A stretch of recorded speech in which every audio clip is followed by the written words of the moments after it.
بارے میں ذکر کیا، میں نے جامعہ اسلامیہ میں کلیت الشریعہ میں تعلیم حاصل کی، تو اس میں فقہ مقارن ہم پڑھتے تھے.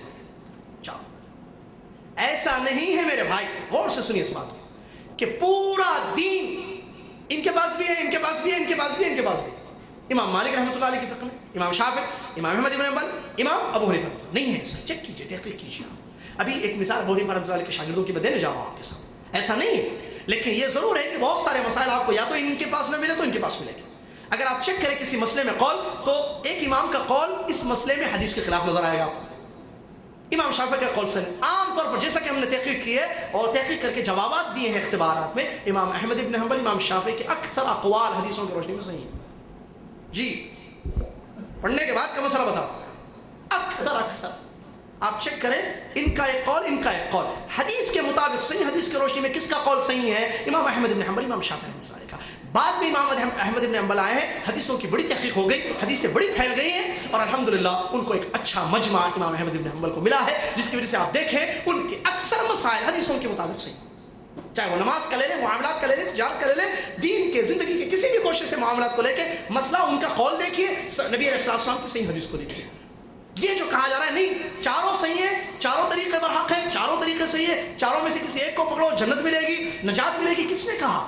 مجھے بتائیے. میں حنفی ہوں مثال، اور میں اصلی تو ہوں، اصلی تو جیسا کہا، اگر وہ نسبت کر رہی نہیں، یہ بتانا ہے. اب میرے امام نے ایک بات بتائی کہ تم مثال کے طور پر شروع میں رفع الیدین کرو، رکوع میں جاتے وقت یا سر اٹھانے کے بعد یا تیسری رکعت میں نہیں کرنا. رفع الیدین ایک بڑا مسئلہ ہے، اس کو چھوڑ دیں، اس میں جھگڑا زیادہ ہوتا ہے لوگوں کا. حالانکہ صحیح مسئلہ یہ ہے کہ ابھی آ رہا ہے وہ حدیث کرو. استسقاء میں میرے امام نے کہا بارش کی ضرورت پڑے تو نماز نہیں پڑھنا ہے، کیا کرنا ہے؟ دعا کرنا صرف. مجھے کوئی بھائی میرے نبی صلی اللہ علیہ وسلم کی حدیث بتاتے ہیں کہ پیارے نبی صلی اللہ علیہ وسلم نے مدینہ میں استسقاء کی نماز پڑھی ہے، حدیث سے ثابت ہے. پیارے نبی صلی اللہ علیہ وسلم نے نماز پڑھی ہے، دعا کی ہے، اپنی چادر کو پلٹا بھی ہے. یہ اتنی چیزیں معلوم ہوئی مجھے، نماز، دعا، چادر کو پلٹنا، یعنی حالت بدل دے اللہ. ہماری حالت یہ ہے خستہ، اس کو اچھی کر دے. بارش نہیں ہے، بارش لا دے. تحویل الردا سنت رسول. اب میں کیا کروں، مجھے آپ بتائیے. میرے امام نے کہا ہے صحیح حدیث میرا مسلک ہے، اگر میں حدیث پر عمل کرتا ہوں تو امام کے خلاف بھی نہیں جا رہا ہوں. اگر میں حدیث کو چھوڑتا ہوں، امام کی بات کو لیتا ہوں، تو ایسی صورت میں یہ سمجھ کر کہ ہو سکتا ہے ایک دوسری حدیث بھی ہوں گی جو میری امام، یہ ہو سکتا ہے دین نہیں ہے یا نہیں ہے، شک نہیں ہے.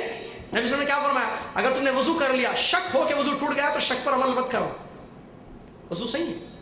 علماء نے قاعدہ بنایا باقاعدہ، الیقین لا یزول بالشک، اصولی قاعدہ ہے، الیقین لا یزول بالشک، شک کی بنیاد پر یقین ختم نہیں ہوگا. قاعدہ ہے قرآن و حدیث کی روشنی علماء نے بنایا، فقہی قاعدہ ہے، الیقین لا یزول بالشک. آپ کے پاس ایک یقین ہے، میں نے وضو کر لیا، اس کے بعد شک آ رہا ہے کہ میرا وضو شاید ٹوٹ گیا، شاید ہوا نکل گئی، شاید سو گیا، شاید ہو سکتا نہیں.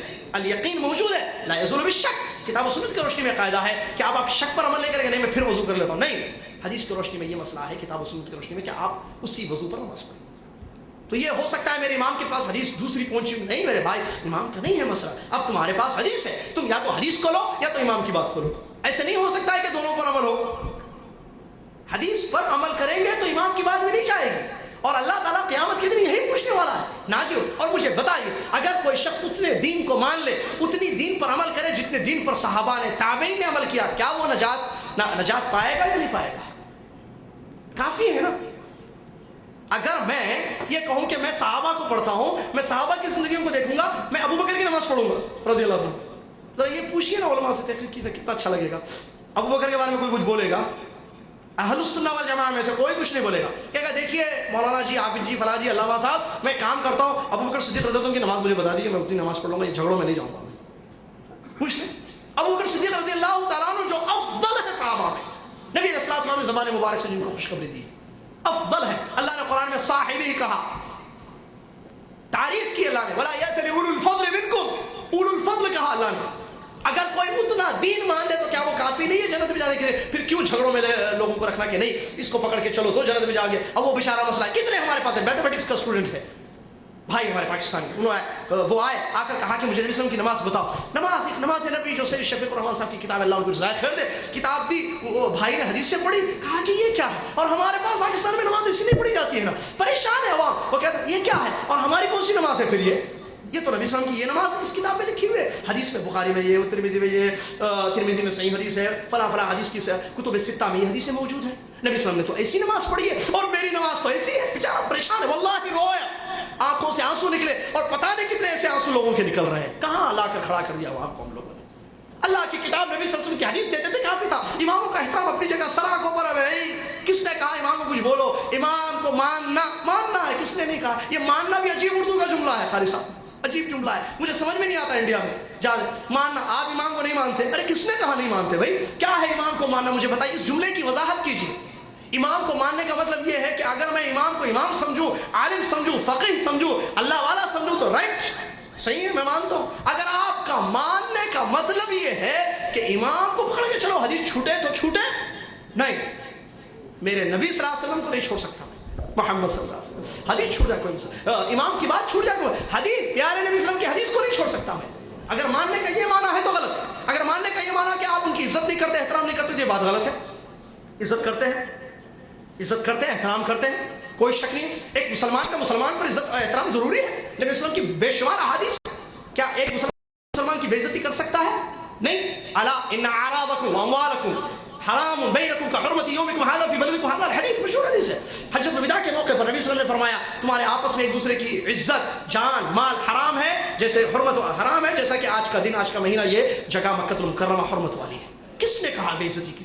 نہیں ہو سکتی. امام تو ہم سے بہت اچھے آدمی ہیں، بڑے اچھے امام گزرے، ہم عزت اور احترام کرتے ہیں، لیکن عزت اور احترام کا یہ معنی نہیں ہوگا کہ ان کی بات پر اللہ کے نبی صلی اللہ علیہ وسلم کی بات پر ان کی بات کو رکھیں. نہیں، کیونکہ قرآن میں اللہ نے منع کیا. آیت ہے جیسا کہ شروع میں نے پڑھی، آپ کے سامنے اللہ تعالیٰ فرماتا ہے، یہ دیکھیے، یا ایھا الذین آمنوا لا تقدموا بین یدی اللہ ورسولہ. اگر ایمان ہے مومنو تو اللہ اور اس کے رسول کی بات کے آگے کسی اور کی بات کو مت رکھو، ورنہ کیا ہوگا؟ آخر میں کہتا ہے اللہ تعالیٰ ان تحبط اعمالکم وانتم لا تشعرون. پتہ نہیں چلے گا، اعمال برباد ہو جائیں گے. کیسے محمد صلی اللہ علیہ وسلم کی حدیث کے آگے میں کسی کی بات کروں؟ نہیں میرے بھائی. تو یہ کہنا کہ نہیں پکڑ کر چلو، غلط بات ہے. ماننا اس طریقے سے ہوگا جو میں نے وضاحت کی تو ٹھیک ہے. دوسرے طریقے سے ماننا کہ انہی کی بات پر ان کی طرف نسبت کرنا اور انہی کی بات پر عمل کرنا، پوری نمازیں، پوری عبادتیں، پورا دین، پوری زندگی انہی کے مطابق گزارنا، معاف کیجیے، یہ نہیں ہو سکتا. آج اسی میں تو پریشان ہے عوام یہ سمجھتی ہے کہ سب پر حق ہے اور ہم ان کو دور کرتے. نہیں میرے بھائی، قریب کیجیے. آج عوام کو ضرورت ہے حدیثیں بتانے کی، سنتیں سمجھانے کی. لوگوں کو یہ نہیں بتایا گیا کہ ضروری ہے، واجب ہے، واجب ہے، واجب ہے کہ ہر عمل محمد صلی اللہ علیہ وسلم کے طریقے کے مطابق ہونا ہے، تب جا کر اللہ کے یہاں قبول ہوگا. من عمل عملا لیس علیہ امرنا فہو رد، من حدث فی امرنا ھذا ما لیس منہ فہو رد. یہ حدیث دل میں اس بات کی. پیارے نبی صلی اللہ علیہ وسلم کے طریقے کے مطابق عمل نہیں ہوگا، برباد ہو جائے گا. اللہ تعالیٰ قرآن میں کہتا ہے وجوہ یومئذ خاشعۃ عاملۃ ناصبۃ تصلی نارا حامیہ. اللہ تعالیٰ کہتا ہے کچھ چہرے قیامت کے دن آئیں گے جو ڈرے ہوئے ہوں گے. ابن کثیر نے اس کی 2 تفسیریں بیان کی، اس میں ایک تفسیر کو غور سے سنیں. کہتا ہے اللہ تعالیٰ وجوہ یومئذ خاشعہ، کچھ لوگ قیامت کے دن آئیں گے جو ڈرے ہوئے ہوئے ہیں، عاملہ ناصبہ، جنہوں نے عمل کیا، جو تھک گئے. نصب تھکنے کو کہتے ہیں، بہت تھک کر انہوں نے عمل کیا. تصلی نارا حامیہ، دہکتی ہوئی آگ میں داخل ہوں گے. کیوں؟ اللہ عمل کیا، ڈرے. خاشعہ، عاملہ، ناصبہ، 3 صفات کے باوجود تصلی نارا حامیہ. اللہ تعالیٰ تفسیر میں لکھا گیا ہے کہ اس کی وجہ یا تو ان کا عمل خالص اللہ کے لیے نہیں تھا، یا تو ان کا عمل پیارے نبی محمد صلی اللہ علیہ وسلم کے طریقے کے مطابق. میرے بھائی، نبی صلی اللہ علیہ وسلم کا طریقہ ہمارے لیے کافی ہے. میں یہ کہتا ہوں اماموں کو مانو، عزت کرو، لیکن ماننے کا وہ معنی نہیں. آپ عمل کرتے ہو ٹھیک ہے، آپ نماز پڑھتے ہو ٹھیک ہے، لیکن اگر آپ کو پتہ چل جائے، آپ کے پاس حدیث آ جائے اور آپ پر واجب ہے کہ علم حاصل کریں، آپ کے سامنے حدیث آ جائے کہ نبی صلی اللہ علیہ وسلم کا یہ طریقہ ہے، تب تو چھوڑنا واجب ہے. یہ کہنا ہے کہ نہیں ہو سکتا